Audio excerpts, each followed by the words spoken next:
more time talking about specifically what this is. So, what's a nutrient? According to Stepanek and Cottle, nutrients are defined as chemical substances found in foods that are necessary for human life and growth, maintenance, and the repair of body tissues. And like I said, this is directly out of the book on page 3. So, for us, anything that's coming from a food that are necessary for existing.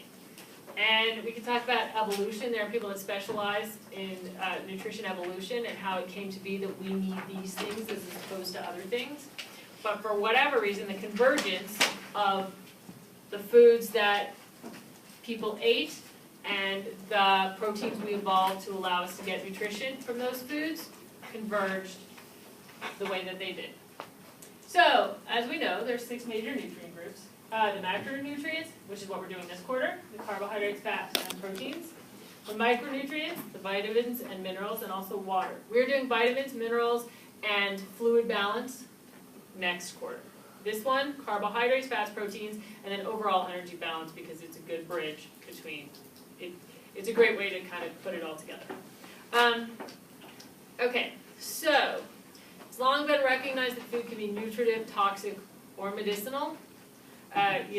Nutritive meaning aiding normal health, growth, and development. Medicinal, treating a specific disease or deficiency. Or toxic, causing a problem.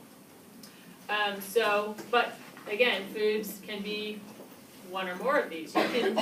You need iron to live. If you get too much iron, iron poisoning is a leading cause of death in children under the age of 6, right, for poisoning. So it depends on how much you get and what you're using it for. So let's talk about essential. The substance must be required in the diet for growth, health, and survival. Okay, we cannot exist without it, right? If we think about our essential amino acids, we cannot produce those, so without them, we can't make the proteins we need. Lack of an adequate amount of this substance must result in a recognized specific deficiency or disease state that leads to death. If you don't have it, eventually you will die without it. Failure to thrive in specific deficiency disease states must be prevented only by the nutrient or its precursors. So, scurvy, right? Scurvy is a cluster of symptoms that were described in the 1600s. They realized that it was alleviated by giving people citrus fruits. But not until hundreds of years later did they realize what specific thing in the citrus fruit was alleviating the deficiency. That's the nutrient, right? Ascorbic acid, vitamin C, is the specific nutrient that without it, you get scurvy and then you die. If you have it, scurvy is reversed, unless it's too far, and then it prevents it. So nutrient intake below a critical threshold results in proportional development of deficiency in the disease state. So, if you're getting just a little bit of vitamin C, you might be able to make do for a little bit longer than if you're getting none, right? Substance cannot be synthesized in the body, but is required for a critical physiological function. And we'll talk about vitamin C later. It's a super important antioxidant and it's involved in all this other stuff. So, essentiality is a condition of physiology, not nutrients. The way that your body has evolved to function requires these nutrients. That's what that sentence means. Oops, sorry. Okay, so this can get expanded forward to recognize modern scientific progress and ultra-trace minerals. So in the last 10 years, phytonutrients and phytochemicals have really come to the forefront. They're not defined as nutrients. They may be found in carrots along with beta-carotene, right?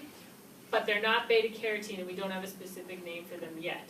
As we go forward, we may find out more about what these, like lycopene, right? What does it do? What's the specific advantage? It could move into becoming an essential nutrient. We just don't know yet, okay? And then ultra-trace minerals, these are, again, we're not there yet. Like, let's take selenium. They're working on how much selenium we might need. Is it really required for living, right? So our knowledge base is expanding, and we'll see what happens. Okay, so key names. I'm not going to read through all of these. You've seen these before. They're listed in Chapter 1. So if you're going through chapter 1, you can, if you want to refresh your memory, there you go. These are the specific ones, especially if you end up going the public health direction, you'll end up reading more about these and they'll become more important for you because that's kind of the background there. Will the key names be important for the final? I mean, for the midterm? No, So I'm not going to do any names Oh, for the midterm or the final. This was in the chapter, so it just refreshes your memory because you've had this in other places.